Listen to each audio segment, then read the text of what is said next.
자, 예를 들어 볼까요? 바로 가도 되나? 바로 가도 되나? 7 곱하기 6팩부터 하자. 우리 쉬운 것부터. 우리 이거 잘 알지? 7팩이라는 거. 그럼 6 곱하기 6팩으로 쓰면 좀 바꿔치기 하고 싶지 않니? 어떻게 바꿀래? 7-. 그게 낫겠지. 6팩으로 이렇게. 그러면 너랑 나랑 곱하면 7팩이 되는 거고 너랑 나랑 곱하면 6팩이 되는 거니까 야 이거 한 칸 차이로 바꿀 수 있을 것 같은 거예요. 그러니까 얘를 일반화 시켜보면 n이랑 n팩이 곱해져 있어요. 이런 거를 보면 시그마 문제가 나왔잖아요. 분명히 수열의 합이 계산 가능할 경우일 거란 말이야. 99%가 그러니까 수능에서는. 그러면 변신만 시킬 수 있으면 돼. n 더하기 1에서 1을 빼는 상으로 바꾸고 거기에다가 n팩을 곱해요. 이렇게. 그래서 너랑 나랑 곱하면 n 더하기 1 팩토리얼이 되고 빼기 n 팩토리얼이 되고 이렇게 바꿔서 한 칸 차이가 나니까 수열의 합 계산하면 되겠지. 됐죠? 그렇게 하시면 되겠고 이게 두 번째.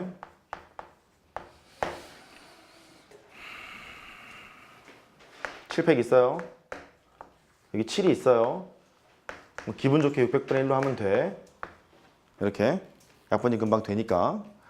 근데 7팩이 있는데 7이 있는 게 아니라 6이 떡하니 이렇게 있다는 거예요. 그러면 얘랑 지금 똑같죠? 변신시키는 것이. 분자에 있는 이 6을 7 빼기 1 정도로 바꾸면 되지 않아요? 분자에 있는 6을 밖으로 가. 7 빼기 1 정도로 바꿔. 다 기억났으면 좋겠는데. 이렇게 되잖아. 수학에서 극한 문제를 풀거나 연산을 하거나 문제를 풀 때 분모가 한 개 있고요. 분자가 2개, 3개, 4개 이렇게 돼 있잖아요. 그러면 항상 찢어버릇 하세요. 이렇게.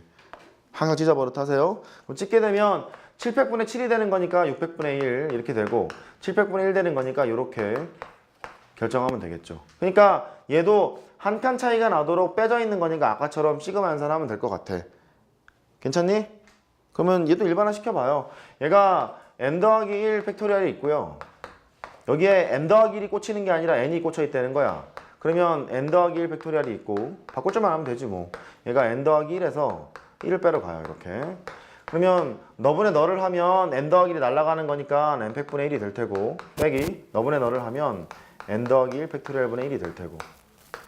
그래서 수열의 합이 계산 가능한 경우는 크게 세 가지로 지금 잡아놓은 거예요. 수열의 합이 계산 가능하다는 소리는 실제 여러 가지 수열에서만 써먹을 게 아니라 무한급수에서 써먹을 거예요. 똑같이 써먹을 겁니다. 세 가지. 첫 번째, 시그마 공식을 사용하거나 시험엔 나오지 않을 거지만 몇 급수의 합을 이용을 하거나 세 번째 전부 다 지우기 작전이다.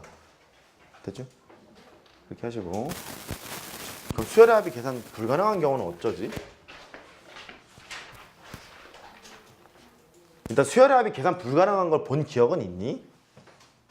쓰느라고 바쁘네. 좀 빠른가? 천천히.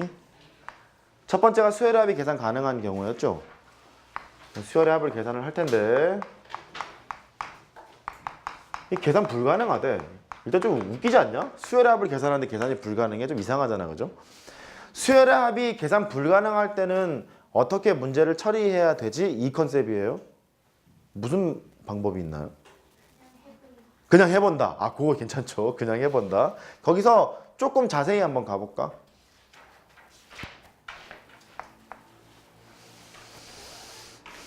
일단 그냥 해본다부터 할까요? 그냥 해본다. 그냥 해본다. 아, 좋은데요? 그냥 해본다. 이거 수열의 합 계산 가능하니?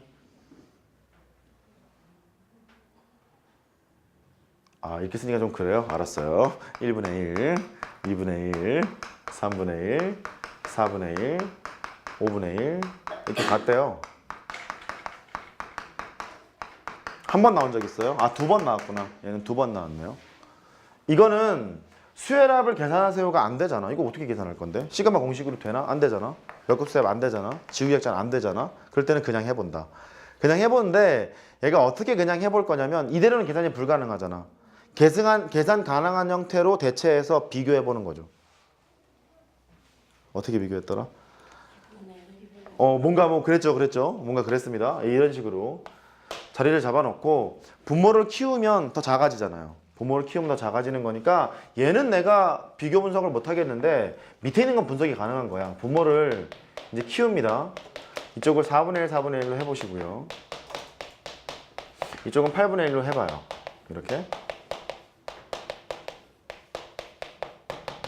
그러면 얘는 2분의 1이고 얘도 2분의 1이고 이런 상황이니까 1 더하기 1 더하기 1 더하기 1을 이렇게 여러 번 더한 거잖아요. 무한대일 거라서 아래에 있는 것은 무한대라는 거를 밝힐 수가 있어요. 이렇게. 그럼 무한대보다 더 큰 건 무한대밖에 없는 거잖아.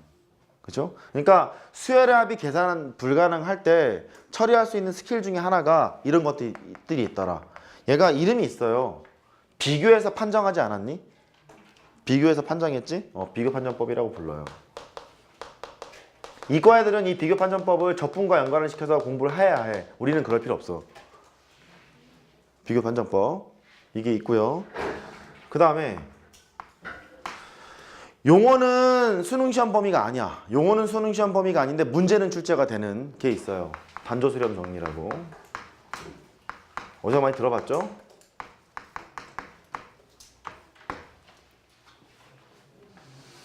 얘는 뭐였냐면 이런 거.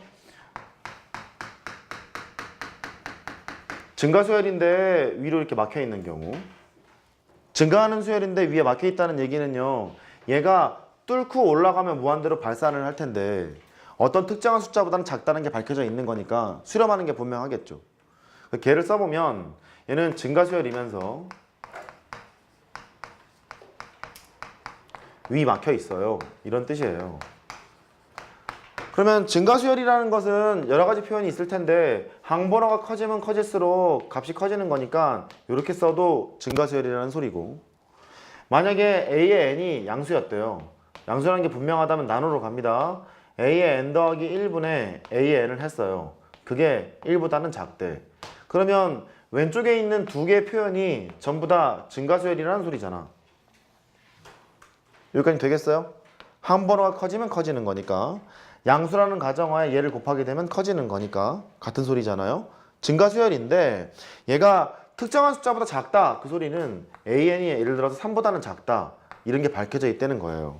이렇게. 그러면 증가하는데 특정한 숫자보다 작다는 얘기니까 수렴값이 3인지 2인지 2.7인지는 모르겠으나 반드시 수렴하는 건 분명하죠. 수렴하는 건 분명해서 이럴 때는 수렴할 거구나. 리미트 n이 무한대로 갔을 때 an의 결과가 수렴에 L로 놓고 풀어야지 라고 문제를 접근하기 시작해요. 요거 이해됐니? 된 거죠? 그 다음에 반대의 경우, 첫 번째 했죠. 반대는 감소하는 수열이 있어요. 이렇게 감소하는 수열이 있는데 아래로 막혀 있대. 한 3 정도로 똑같이 막아 놓을까요? 그러면 감소 수열이 있고 아래 막혀 있대. 그러면 수렴 판정, 발산 판정 같은 걸 할 수 있게 돼. 얘 같은 경우는 수렴이었겠지. 감소 수열이라는 얘기는 항번호가 커지는데 그 값이 작아지는 상황이에요. 이렇게 항번호가 커지는데 작아졌어요. 똑같이 AN이 양수라고 생각해봐. A의 n 더하기 1로 나눠. A의 n 더하기 1분의 AN이 있어요. 그게 1보다는 크대. 그러면 이 두 얘기가 전부 다 감소 수열이라는 얘기. 됐죠? 거기다가 3보다 크다니까 A의 n이 3보다 크대요. 이런 말이 나와 있으면 감소하는 수열인데 아래로 막혀 있구나. 얘가 아래로 떨궈서 밑으로 쭉 내려가면 마이너스 무한대로 발산할 텐데 발산하지는 않아. 그러면 수렴할 거야. 해서 얘는 수렴 판정을 하러 가요. 교과서에 다 나와 있는 그림들이에요. 걔를 내가 단조 수렴 정리라고 용어를 붙였을 뿐이지 교과서에 다 있는 얘기입니다. 리미트 n이 무한대로 갔을 때 A의 n은 L로 놓고 푸는 거라고 이렇게. 수능에는 괜찮아. 그냥 L로 놓고 풀면 돼. 이 단조 수렴 정리의 특징은 수렴 발산 여부는, 그러니까 수렴 여부는 확인할 수 있는데 수렴 값이 뭔지는 몰라. 그 수렴 값이 3일지 2일지는 모르는 거라고. 수렴하는 건 분명하다고. 그러면 점화관계로 나와 있는 수열의 극한 문제를 풀 때 수렴하는 것만 분명하면 L로 놓고 풀면 되는 거잖아. 기억나세요? L로 놓고 풀면 되는 거니까 그때 써먹으라고. 됐지요? 얘가 약간 숨겨져 있어서 나오는 문제가 출제된 게 있었어요. 예를 들면 그거 하나만 풀고 쉽게. 나 문제 잘 낼 수 있을까? 잘 낼 수 있을까? AN이 양수래. 잠깐만, 감소해야 되는데.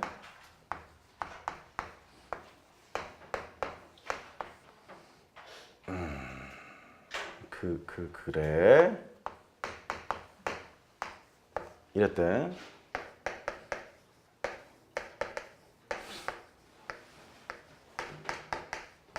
그래, 쉽게 가자. 뭘 어렵게 가냐.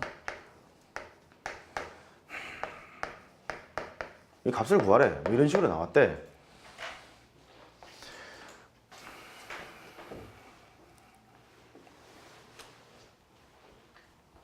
답은?